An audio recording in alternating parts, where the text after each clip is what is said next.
ఇవాల్టి చర్చకు అందరికీ స్వాగతం. మన చేతిలో ఉన్న ఆధారం ఒక చాలా పెద్ద వాదనను ముందుకు తెస్తోంది. అవును, అదేంటంటే మన పాఠ్యపుస్తకాలలో మహాభారత కాలం నుండి గుప్పుల కాలం వరకు అంటే దాదాపు 3000 సంవత్సరాల చరిత్రలో కొన్ని ముఖ్యమైన ఘట్టాలు అసలుకే లేవని, మాయమయ్యాయని. సరిగ్గా ఈ కథనం ప్రకారం అలా ఉద్దేశపూర్వకంగా చరిత్ర నుండి చెరిపివేయబడిన ఒక గొప్ప చక్రవర్తి గురించి మనమీరోజు తెలుసుకోబోతున్నాం.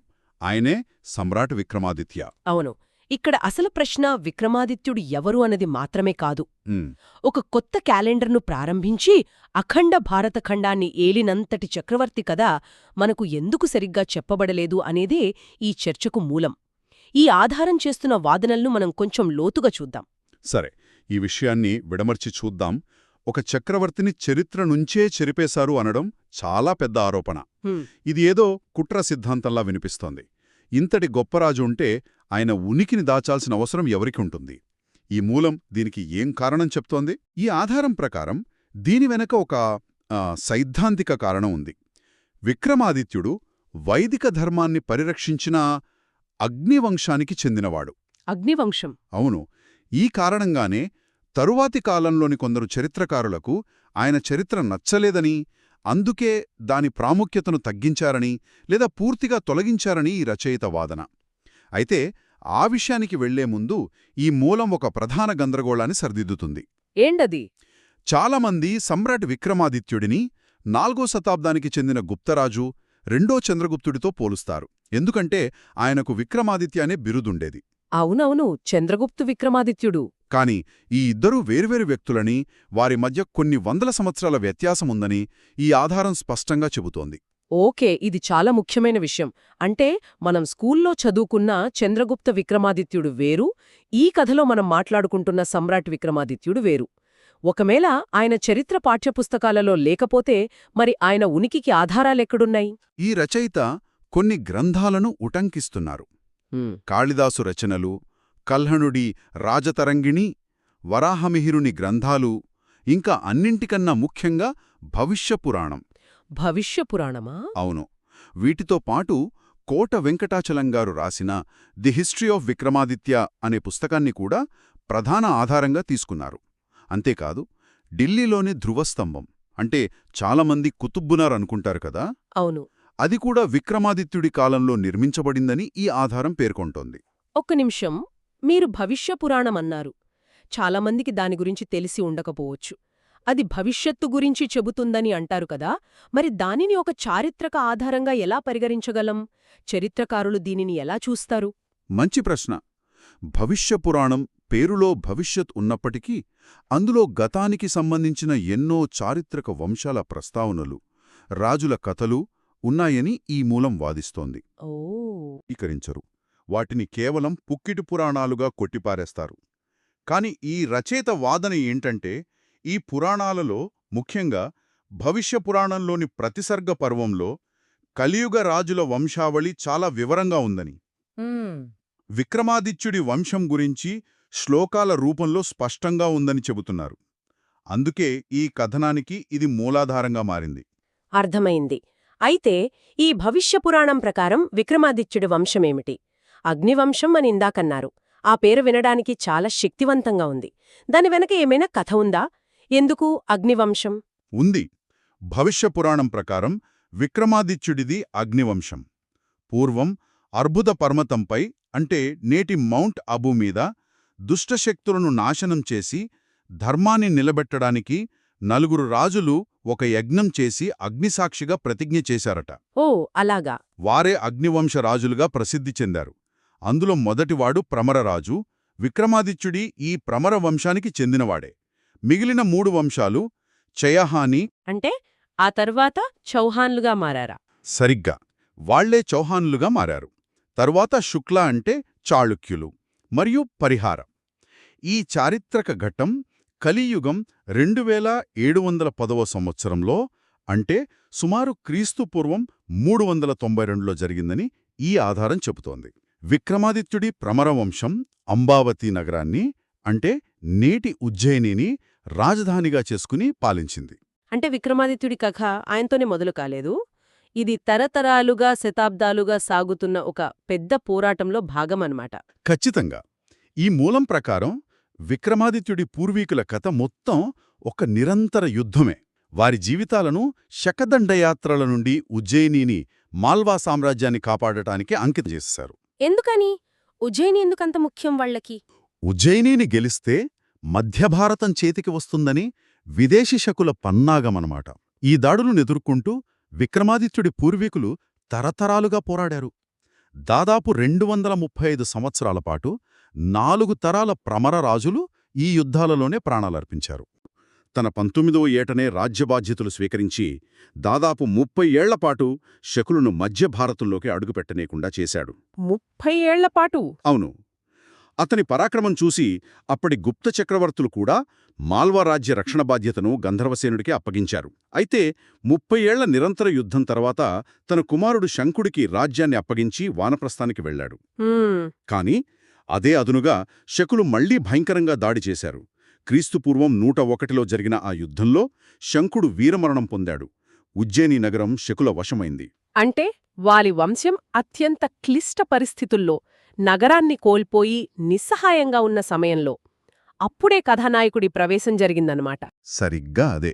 ఉజ్జయిని పతనమైన అదే సంవత్సరంలో, అంటే క్రీస్తుపూర్వం 1001లో వానప్రస్థంలో ఉన్న 62 ఏళ్ల గంధర్వసేనుడికి ఒక కుమారుడు జన్మించాడు. అప్పటికా? అవును. అతనే విక్రమాదిత్యుడు. భవిష్యపురాణంలోని ఒక శ్లోకాన్ని ఈ మూలం ఉటంకిస్తోంది. దాని ప్రకారం కలియుగం 3000 సంవత్సరాలు పూర్తయినప్పుడు శకులను నాశనం చేయడానికి శివుడి ఆశీస్సులతో ఈ బాలుడు జన్మించాడు.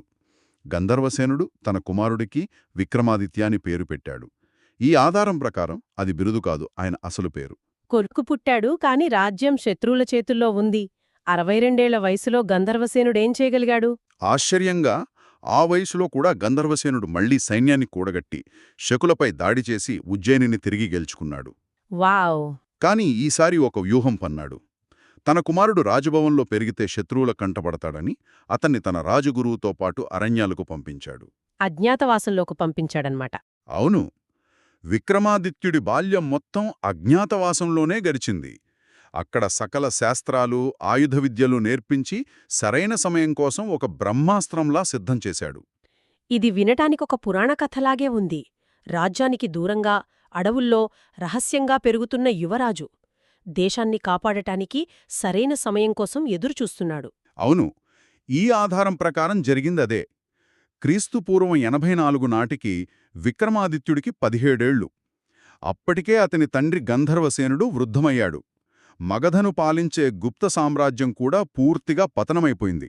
ఓ, అంటే దేశంలో ఒక రాజకీయ శూన్యత ఏర్పడింది. ఖచ్చితంగా. దేశమంతా చిన్న చిన్న రాజ్యాలుగా విడిపోయి అల్లకల్లోలంగా ఉంది. ఇదే అదనుగా శకులు ఒక్కో రాజ్యాన్ని ఆక్రమించుకుంటూ ముందుకొస్తున్నారు. ఆ సమయంలో 17 ఏళ్ల విక్రమాదిత్యుడు అజ్ఞాతం వీడి బయటకొచ్చాడు. 17 ఏళ్ల వయసులోనా? ఇది నమ్మశక్యంగా లేదు. అంత చిన్న వయసులో ఏం చేయగలిగాడు? ఈ కథన ప్రకారం అతను అసాధ్యాన్ని సుసాధ్యం చేశాడు.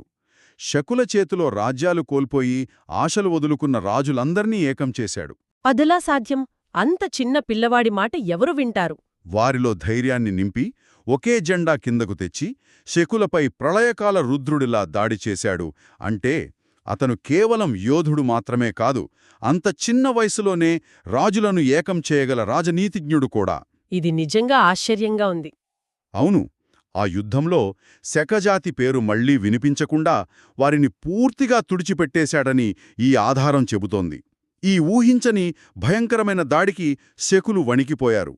ఈ ఒక్క విజయంతోనే అతనికి శకారి అనే పేరు వచ్చింది. శకారి అంటే శకులను నాశనం చేసినవాడు. ఇది కేవలం బిరుదు కాదు, ఆయన జీవిత లక్ష్యాన్ని తెలిపే ఒక పదంలా ఉంది. డ్రాగన్ స్లేయర్ అన్నట్టు ఆయన వారసత్వాన్ని ఒక్క పదంలో చెప్పేలా ఉంది. సరిగ్గా అదే. ఈ విజయంతో ఉజ్జయినిలో మళ్లీ ప్రమరవంశం కీర్తిపతాకం ఎగిరింది. అజ్ఞాతంలో ఉన్న యువరాజు ఒక్క యుద్ధంతో దేశానికి ఆశాకిరణంగా మారాడు. 2 సంవత్సరాల తర్వాత క్రీస్తుపూర్వం 82లో మగధను పాలిస్తున్న చివరి గుప్త చక్రవర్తి కూడా మరణించాడు. దీంతో దేశంలో పూర్తిస్థాయిలో రాజకీయ శూన్యత ఏర్పడింది. అంటే ఒకవైపు శత్రువులను ఓడించాడు, మరోవైపు దేశంలో నాయకత్వం లేదు. ఇలాంటి గంధర్వగోళ పరిస్థితుల్లో 19ఏళ్ల విక్రమాదిత్యుడు ఎలా చక్రవర్తి అయ్యాడో? ఆ ప్రమాదకర పరిస్థితుల్లో దేశం ముక్కలు కాకుండా కాపాడటానికి గంధర్వసేనుడు తన 19ఏళ్ల కుమారుడైన విక్రమాదిత్యుడికి ఉజ్జయినిలో మాల్వా రాజ్యానికి పట్టాభిషేకం చేశాడు. 19ఏళ్లకేనా? అవును. ఒక మహాసామ్రాజ్యం పతనమవుతున్న సమయంలో అత్యంత భయానక పరిస్థితుల మధ్య విక్రమాదిత్యుడు సింహాసనాన్ని అధిష్ఠించాడు. చక్రవర్తిగా ఆయన మొదటి పని చెల్లాచెదురైన అవంతి రాజ్యాన్నంతటినీ తన పాలన కిందకి తీసుకురావడం. అంటే ముందు తన సొంత ఇంటిని చక్కదిద్దుకున్నాడు. ఖచ్చితంగా. శకులు పోయినా వారి నీడలో పెరిగిన చిన్న చిన్న శత్రురాజులను ఓడించి ఉజ్జయిని కేంద్రంగా మాల్వా సామ్రాజ్యాన్ని పటిష్టం చేశాడు. పునాది అయితే పడింది. కాని ఇక్కడ నుండి అఖండ భారతఖండం నిర్మించడం, అరేబియా వరకు శాసించడం అనేది చాలా పెద్ద విషయం. ఈ ఆధారం ప్రకారం 19ఏళ్ల రాజు అది ఎలా సాధించాడు? ఈ మూలం ప్రకారం విక్రమాదిత్యుడు కేవలం యుద్ధవీరుడు మాత్రమే కాదు, గొప్ప పరిపాలనా దక్షుడు కూడా. ముందుగా తన చుట్టుపక్కలున్న రాజ్యాలను యుద్ధంతో కాకుండా ధర్మంతో, స్నేహంతో గెలుచుకోవడం ప్రారంభించాడు. ఓ, ఆసక్తికరంగా ఉంది. బలమైన రాజ్యాలతో పొత్తులు పెట్టుకున్నాడు. ఎవరైనా సార్వభౌమత్వాన్ని అంగీకరించకపోతే అప్పుడు దండయాత్ర చేసేవాడు. ఈ విధంగా కొన్ని దశాబ్దాలలోనే ఉత్తరాన హిమాలయాల నుండి దక్షిణాన సముద్రం వరకు, పశ్చిమాన సింధూ నది నుండి తూర్పున బర్మా వరకు ఉన్న రాజ్యాలన్నీ ఆయన పాలన కిందకు వచ్చాయని గ్రంథం చెప్తోంది. అఖండ భారతమంటే ఇదేనా?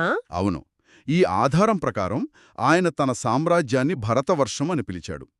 దేశమంతటా ఒకే రకమైన న్యాయ వ్యవస్థను, ఒకే పన్నుల విధానాన్ని ప్రవేశపెట్టాడు. ప్రజలకు అప్పుల భారం లేకుండా చేశాడు.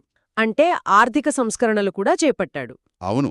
ఆయన కాలంలోనే కాళిదాసు, వరాహమిహిరుడు వంటి నవరత్నాలుండేవారని, కళలు, సాహిత్యం, విజ్ఞానశాస్త్రం స్వర్ణయుగాన్ని చూశాయని ఈ రచయిత వాదిస్తున్నారు. మరి అరేబియా వరకు శాసించడమనే మాట, అది ఎలా సాధ్యం?